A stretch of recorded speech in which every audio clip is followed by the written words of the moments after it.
Vim estudar aqui há 1 ano e meio e, para me locomover de forma mais econômica, o metrô é a melhor opção. Lembro que naquela época eu tinha que participar de uma convenção de ciência à tarde. Minha presença era obrigatória, já que minha universidade estava participando. Lembro que o local ficava muito longe de onde eu morava e ainda estava me acostumando com aquela enorme cidade. Por isso, fui muito cedo antes do início da convenção para garantir que chegaria a tempo. Cheguei ao metrô e comecei a investigar qual linha deveria pegar, pois havia várias opções. Escolhi uma que acabou me levando na direção oposta à indicada no meu mapa no celular. Eu estava muito estressado, pois estava prestes a chegar atrasado.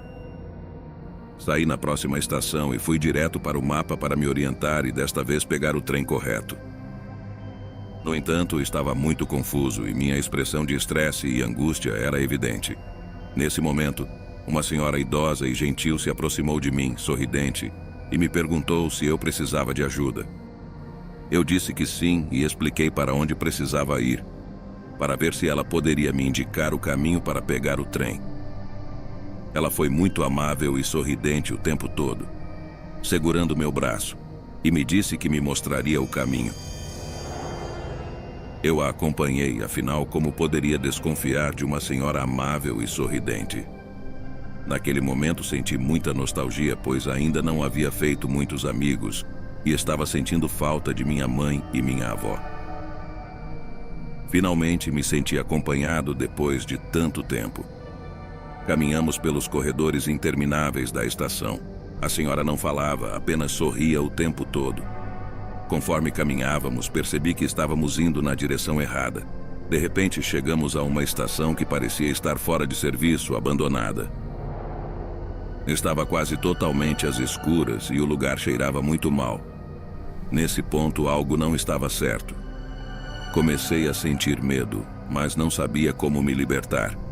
Tinha receio de me afastar dela e que ela pudesse me fazer algo, já que eu era de compleição pequena e ela parecia estar em boa forma.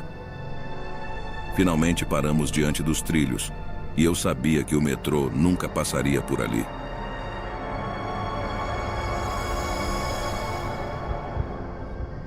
Era óbvio que aquela estação estava fora de serviço há anos. A senhora permaneceu sorrindo o tempo todo, mas sua expressão agora parecia macabra. Meu coração batia muito rápido e eu sentia a adrenalina do momento. Eu sabia que precisava sair correndo dali e me colocar em segurança, mas estava esperando o momento perfeito. Enquanto tentava agir normalmente, o medo tomava conta de mim. Ainda sentia a mão dela segurando meu braço.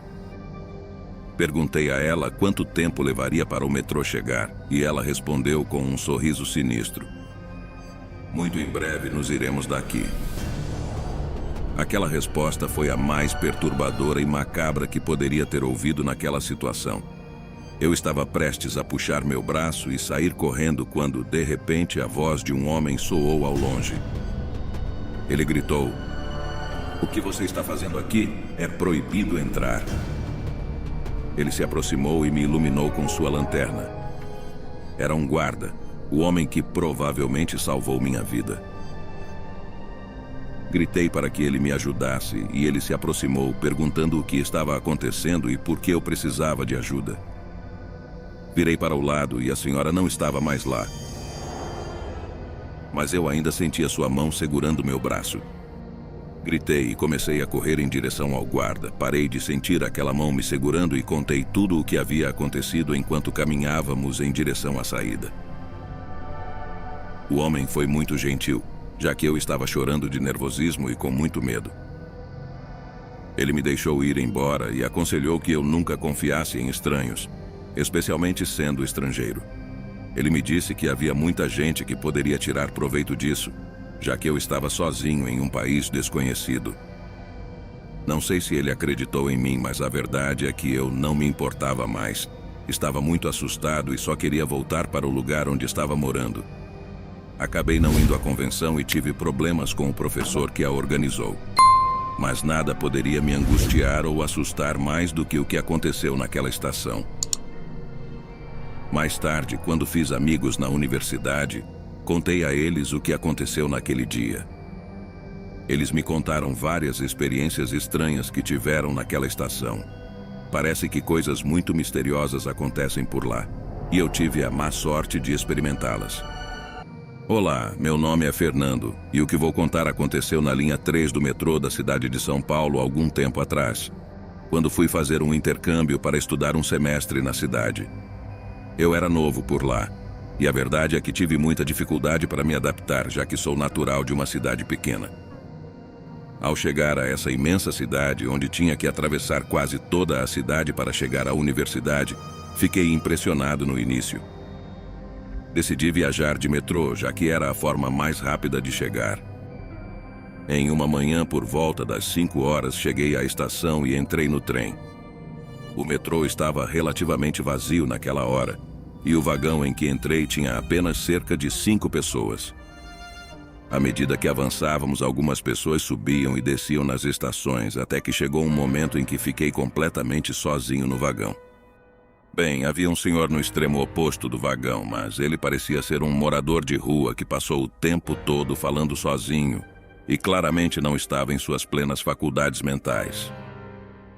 O metrô continuou sua jornada e ainda faltavam 4 estações para eu chegar ao meu destino. Eu estava tranquilo, pois tinha tempo antes do meu horário de aula. No entanto, o senhor começou a gritar para mim quase em pânico, dizendo para eu não olhar, fechar os olhos e não abri-los de jeito nenhum. Não tinha ideia do que ele estava falando, mas não dei muita atenção, pois estava claro que ele não estava bem da cabeça. Nesse momento estávamos passando por um longo e escuro túnel, e tive a ideia de olhar pela janela para fora. Juro que vi um monte de olhos grandes e redondos observando da escuridão.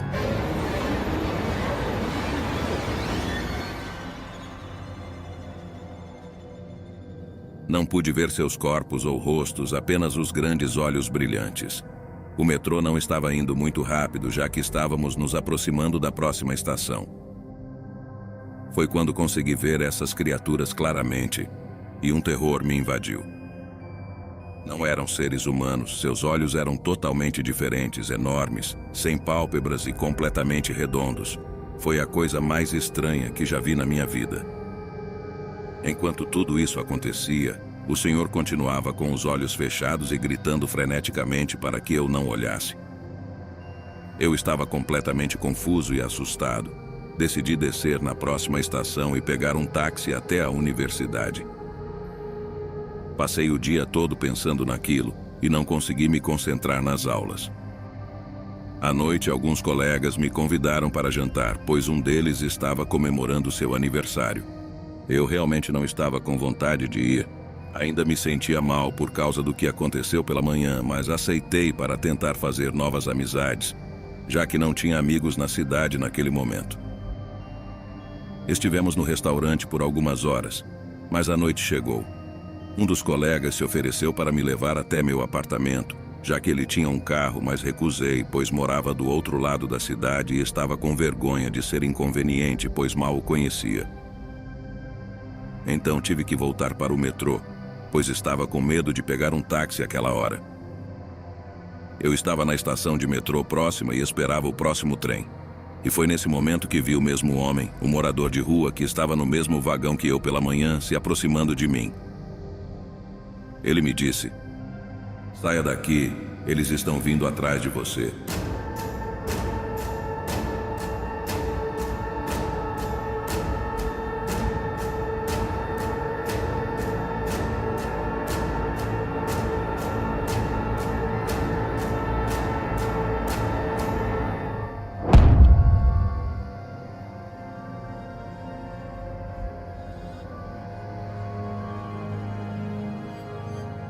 Eu me afastei dele, pois sabia que ele não estava bem. No entanto, quando entrei no metrô, senti uma sensação estranha e um pressentimento. Embora eu tenha deixado para lá, decidi sair do trem antes que as portas se fechassem, mesmo que o vagão estivesse vazio. Foi por pouco, mas consegui sair. Lá fora me senti aliviado por ter tomado aquela decisão e fiquei pensando se deveria dar ouvidos ao que o morador de rua havia dito. Pouco depois, anunciaram uma demora nas estações, pois o último vagão do metrô que havia partido havia se desprendido do restante do trem, ficando preso no meio do túnel. Demoraria 1 hora para que fosse movido. Não sabia se foi sorte, intuição ou o alerta do morador de rua, mas de alguma forma fui salvo. Depois disso, fecharam a estação, alegando que encontraram danos inexplicáveis no vagão solto. Meu coração estava acelerado e eu continuava tremendo. Poderia ter sido eu dentro daquele vagão. Nunca mais peguei o metrô durante o tempo que estive lá. Mudei-me para um apartamento perto da universidade, embora fosse mais caro, porque não queria colocar os pés em uma estação de metrô novamente. Nunca saberei o que eram aquelas criaturas que me observavam nas sombras dos túneis, mas não tenho dúvida de que estavam relacionadas com o acidente. Acredito que a vida me deu uma segunda chance naquele dia. Olá a todos, o meu nome é Joel e quero partilhar convosco o que me aconteceu no metro de Los Angeles, onde vivo há vários anos. Inicialmente, o metrô e o ônibus eram meus meios de transporte, pois ainda não tinha dinheiro suficiente para comprar um carro. Ia e voltava do trabalho fazendo transbordos entre várias linhas do metro desta cidade. Saía do trabalho por volta das 22h30 da noite, pois era garçom num restaurante e, por vezes, tinha de fechar. Assim, por vezes, chegava à estação quase às 11 da noite. Nunca me tinha acontecido nada de estranho, fora do comum nesta cidade. Aqui há muitas pessoas sem casa que se abrigam do frio no metro até que as estações fecham, e por vezes causam distúrbios, uma vez que muitas delas consomem substâncias. No entanto, o que aconteceu naquela noite ultrapassou em muito tudo isso. Naquela noite, coube-me fechar o estabelecimento, caminhei até a estação e entrei normalmente. Havia muito pouca gente quando o meu trem chegou e notei que havia apenas mais 3 pessoas além de mim. Sentei-me e aguardei que o metro avançasse. Foi então que uma mulher entrou com um bebê nos braços, envolto numa manta. Quando as portas se fecharam, o metro começou a encher-se de um odor horrível, como de algo em decomposição. Esse cheiro não era típico de uma pessoa em situação de rua que não tinha acesso a um banho, pois já o reconhecia. Era mais como algo a apodrecer. As pessoas que estavam comigo no vagão tapavam o nariz com as mãos ou as suas roupas, enquanto a mulher simplesmente nos olhava a todos, um por um. Ela parecia muito pálida e a sua roupa estava muito desgastada. No entanto, o que mais preocupava era que tinha um bebê nos braços, ou pelo menos parecia ser um bebê. A mulher ia de pé, segurando-se num dos apoios para se manter de pé e com o bebê nos braços. No entanto, decidiu sentar-se ao lado de uma senhora. Assim que o fez, a senhora começou a gritar de terror e a levantar-se, correndo na nossa direção. A senhora apenas gritava o seguinte: "Esta mulher tem um bebê morto." Um senhor levantou-se do seu lugar para ir verificar, enquanto a mulher estava sentada ali sem qualquer expressão.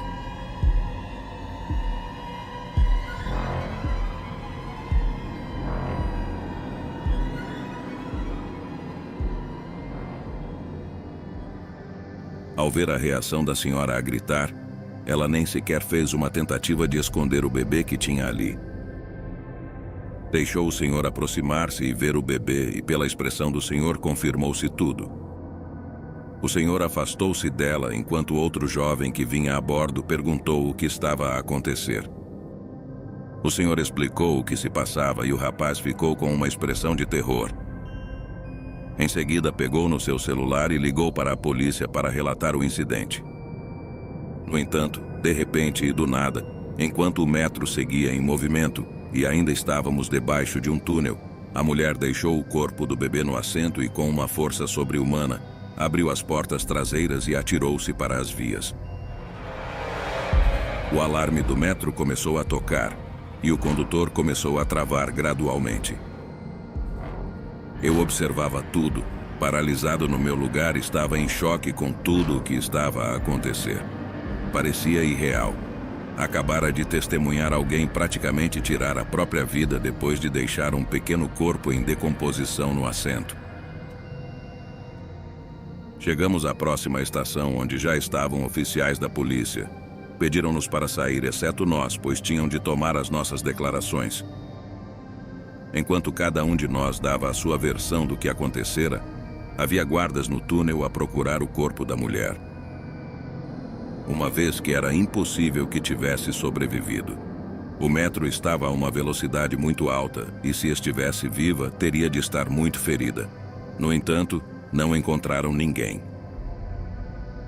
Saíram e disseram que tinham inspecionado o túnel com muitas lanternas e até com um cão da polícia, mas não havia vestígios de ninguém ali. Voltaram a recolher as nossas declarações, pois todos éramos suspeitos, uma vez que havia um bebê sem vida ali.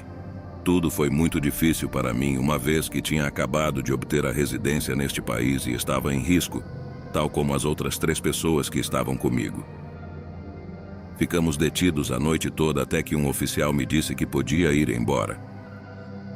Aparentemente tinham verificado as câmaras da estação e de facto viram a mulher a entrar no vagão com o bebê, mas nunca a viram sair do túnel. Ela simplesmente desapareceu lá dentro, uma vez que não conseguiam encontrá-la.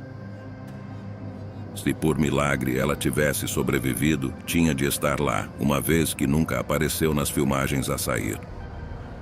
Nunca mais soube nada sobre o assunto. Não sei quem era aquela pobre criança ou quem era aquela estranha mulher, nem o que aconteceu com ela. No entanto, sei que nunca conseguiram encontrá-la, e houve muitas teorias de que na realidade ela também já estava morta, mas queria deixar o seu bebê num local seguro antes de conseguir transcender. Sei que o meu relato é muito forte, mas quis partilhá-lo convosco, uma vez que sempre fiquei com esta dúvida sobre o que aconteceu. Gostaria de ler mais opiniões, uma vez que a polícia nunca conseguiu resolver o caso.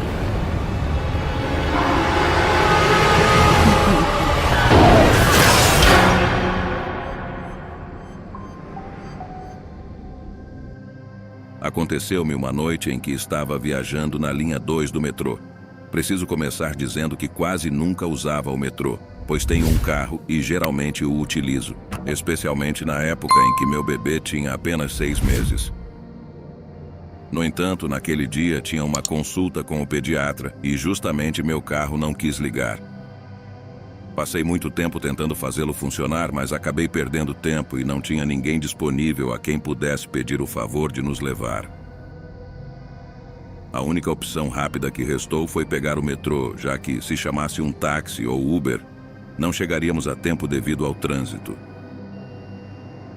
Fomos à consulta e tudo correu normalmente, embora fosse um pouco desconfortável viajar com um bebê nos braços no metrô. Mas na viagem de volta foi quando aconteceu a coisa mais assustadora que já vivi até hoje. E quando digo assustadora, me refiro a algo paranormal. Decidi voltar a pegar o metrô, já que era noite e tinha receio de chamar um serviço de táxi a essa hora, ainda mais com meu bebê nos braços. Desembarquei na estação e aguardei a chegada do trem. Meu bebê estava acordado, mas bastante tranquilo. Em geral, ela sempre foi muito calma, chorando apenas quando tinha fome ou sentia alguma dor. O metrô chegou. Eram cerca das 20 horas. O vagão estava cheio, e ao fundo vi um jovem deitado ocupando 2 assentos. Fui até lá antes do metrô partir e falei com o jovem, pedindo-lhe que se levantasse para que eu pudesse sentar com meu bebê. No entanto, ele ignorou meu pedido e não se moveu. Um senhor que estava atrás dele tentou acordá-lo, mas o jovem continuou fingindo estar dormindo e não se mexeu. O senhor e eu ficamos irritados com a situação, e foi só então que uma outra pessoa se levantou e me cedeu o lugar dela. No entanto, o jovem que estava dormindo durante a viagem nunca se moveu de seu lugar. Neste ponto, devo fazer uma pausa para contar que meu bebê começou a chorar desde o momento em que falei com o jovem para que ele se movesse. E ela não parou de chorar até sairmos da estação na nossa parada. Quando cheguei à minha parada, o jovem ainda estava deitado na mesma posição, ocupando 2 lugares. Saí do metrô e estava prestes a caminhar em direção à saída quando algo me assustou profundamente.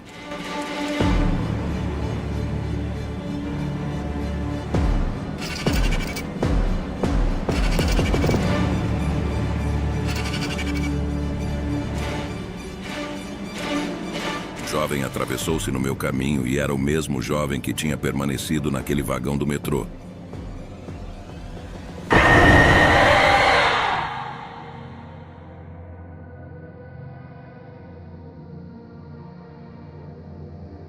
O mesmo que aparentava estar dormindo durante toda a viagem. Eu soube que era ele porque seu rosto, cabelo e vestuário eram inconfundíveis com um estilo de roqueiro. Fiquei atônita ao vê-lo e fiquei olhando para ele sem piscar. O jovem estava com uma expressão de angústia e desespero, tentando pedir ajuda. Embora sua voz não saísse, eu conseguia ler seus lábios dizendo ajuda-me. Não consegui dizer uma única palavra. Virei-me e corri em direção a um guarda de segurança que estava próxima e contei a ele que havia um jovem no trem que acabara de sair e que precisava de ajuda. O guarda de segurança perguntou o que estava errado com o rapaz ou por que ele precisava de ajuda. Parecia que eu estava ficando louca e eu nem sabia o que responder. Estava muito confusa. Uma hora ele estava deitado sem se mover, na outra ele estava na minha frente. Fiquei apavorada. A única coisa que consegui dizer foi que ele estava pedindo ajuda. Ele disse que chamaria reforços por rádio para ajudá-lo na próxima estação. Perguntou em qual vagão ele estava, e eu disse que era no antepenúltimo. Ele começou a fazer a chamada por rádio e eu permaneci no local, já que não conseguia sair sem saber o que estava acontecendo. Fiquei o tempo todo ao lado do guarda, que foi muito simpático comigo e com meu bebê, já que ele podia ver meu rosto angustiado. Não sei quantos minutos se passaram, mas alguém do outro lado do rádio disse que o jovem estava sem vida. Meu coração batia muito rápido e as lágrimas começaram a cair. O guarda perguntou quanto tempo ele tinha estado ali, mas a resposta foi que não se sabia, pois ele estava deitado nos bancos e as autoridades estavam a caminho. Não era possível determinar quanto tempo ele estava sem vida. Voltei para casa com meu bebê nos braços, que continuava chorando incessantemente, e eu também não conseguia acreditar no que tinha acontecido, especialmente a mim. O jovem pediu minha ajuda para que alguém notasse seu corpo e percebesse que ele já não estava vivo. Dias depois, fiquei sabendo pelo jornal que o jovem havia ingerido 2 substâncias e, ao misturá-las com álcool, isso resultou em sua morte enquanto estava no metrô. Ele adormeceu e não acordou mais. Sei que não sou a única a quem coisas assim acontecem, embora minha família não acredite em mim. No entanto, sei que muitos de vocês acreditam.